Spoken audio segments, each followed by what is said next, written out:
Are you trying to decide if the 50-30-20 rule of money is right for you? In this video, I'm going to go over the pros and cons of the 50-30-20 rule of money. That's like a tongue twister.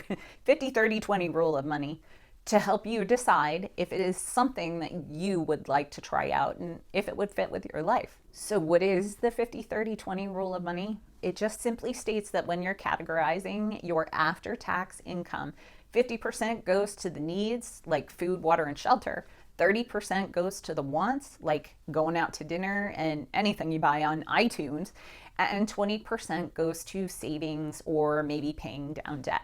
So before we get started, I do have a 50-30-20 Excel budget template over at wendyvalencia.com, and I'll link to it down in the description. It looks all fancy with your pie charts and everything, but all you really need to do is enter the number in the columns on the left, and then all this stuff on the right over here auto-populates.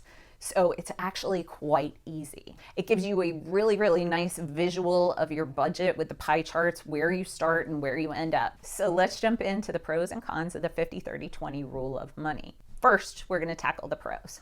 Pro number one, creating a 50-30-20 budget is super easy because there aren't a ton of rules to follow. The 50-30-20 rule just operates on guidelines that you put 50%, 30%, and 20% of your money to various categories, and those are the only rules. So it lets you decide what's a want and what's a need. Number two, the 50-30-20 budget is a great starting point for a beginner budgeter. It's designed for people who don't want to spend a ton of time on their budget and they just want to ballpark it.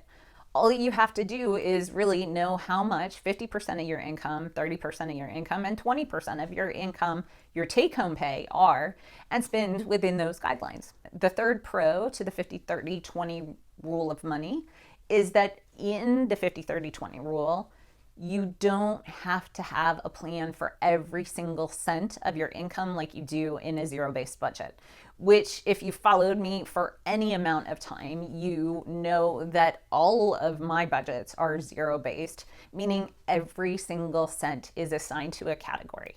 But the 50-30-20 rule of money, you could legitimately have 30% of your income just to spend willy-nilly however you want. The fourth pro for the 50-30-20 budget is if you compare it to a values-based budget, the concept of a 50-30-20 budget is far more concrete and way less abstract than a values-based budget. What is a value-based budget? Let me give you an example. In a value-based budget, you have three categories. Category number one, the big three: food, housing, and transportation. The category is actually named the big three.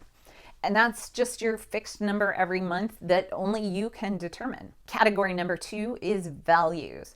And that is what you value in your life, the stuff that makes you enjoy your life, like seeing family or traveling or working out and being healthy. Whatever it is to you that you value.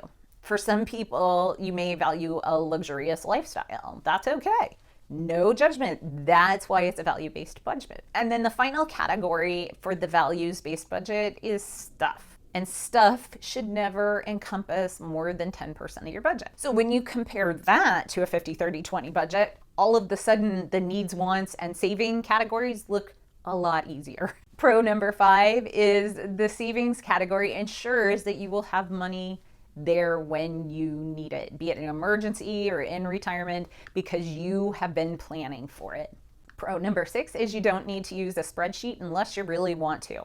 But if you want a spreadsheet, I have a beautiful one linked down in the description box, but I already mentioned that. Number seven is keeping your needs to 50% of your income ensures that your personal finances are structured well and you won't be at high risk for overextending yourself financially, because for some people, that is a real possibility. For example, if you're looking at renting a new apartment or something like that, knowing that you have X amount to spend because 50% goes to needs and rent would be a need, then it confines you. The eighth reason that the 50-30-20 rule of money is great is having a simple budget is better than having no budget at all.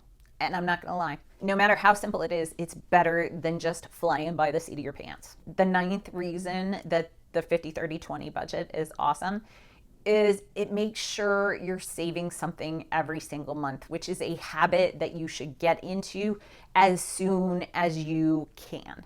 And just keep doing it every month. And the 10th reason the 50/30/20 budget is awesome is it allows you to have fun in your life, unlike a more strict zero-based budget or a debt snowball budget that have a tendency to want you to cut back everywhere.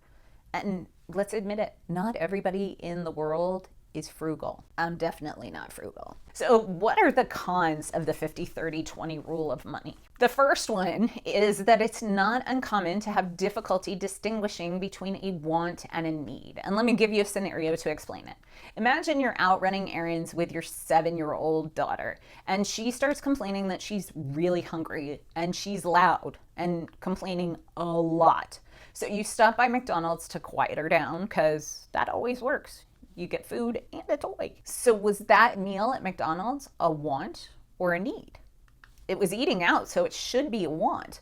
But I promise you, if you forgot the granola bars on your counter at home, then you definitely see that as a need to save your sanity. So the second reason that the 50/30/20 rule of money is not great is because it remains the same as your income grows. If you make $50,000 a year and want to start a new job making $100,000, this budget assumes you're going to increase your wants and your needs. But what if you want to keep your $50,000 a year lifestyle and then put that extra money away for the future? That's not possible on this budget. The third downside to the 50/30/20 rule of money is that this plan honestly is limiting, because you can't save and invest and pay off debt more than 20% of your income. And for us, if we had followed this budget when paying off our debt, it would have taken us more than 15 years to pay it all off, probably closer to 20. If you look at our past budget over the years, there were some months we were putting as much as 70% of our income to debt. The fourth downside to the 50/30/20 budget is if you believe in tithing, there's no specific designation for any type of giving in there. And sure, you can put it in the wants category, but some people truly believe that the tithe should be taken off the top and it should be in its own separate category. And that is not possible with this budget. The fifth downside to the 50/30/20 budget is it does not allow you to catch up on your savings if you are older and have gotten behind in your savings. Let's say you're in your 40s or your 50s and you have nothing saved for retirement. You need to be maxing out your retirement and maxing out your catch-up contributions. And in most cases, that's going to be way more than 20% of your budget. The sixth downside to the 50/30/20 rule is that many people want to save more than 20% of their income. For example, if you're a member of the FIRE community, FIRE being financial independence, retire early, you're likely saving at least 50% of your income. And obviously that wouldn't be possible under the 50/30/20 rule unless you shifted the percentages to make 50% your savings, 30% your needs, and 20% your wants. The seventh downside to the 50/30/20 rule of money is that for many, many people, 50% is just too small to cover all of your needs. Especially if you're just starting out and you live in a super expensive area where the rent can run as much as 40 or 50% of your after-tax income. The eighth reason is if you have large amounts of debt with high minimum payments, the 50/30/20 rule can be very difficult to follow. And that's because much of your needs is taken up by minimum payments. The ninth reason is that you should always prioritize paying off high interest debts such as credit cards over everything else. Meaning, if you have a credit card with a $10,000 balance and you're paying 18% interest on that credit card, you need to prioritize paying off that credit card over spending 30% of your income on wants. The 10th reason the 50/30/20 rule of money is less than stellar is that it is too simple conceptually for people who actually understand personal finance and investing. So if you've decided that the 50/30/20 rule of money is right for you, check out my template right here. Or if you think you'd be better with a zero-based budget, I'm going to hook you up with this video right over here. So I'll see you in the next one.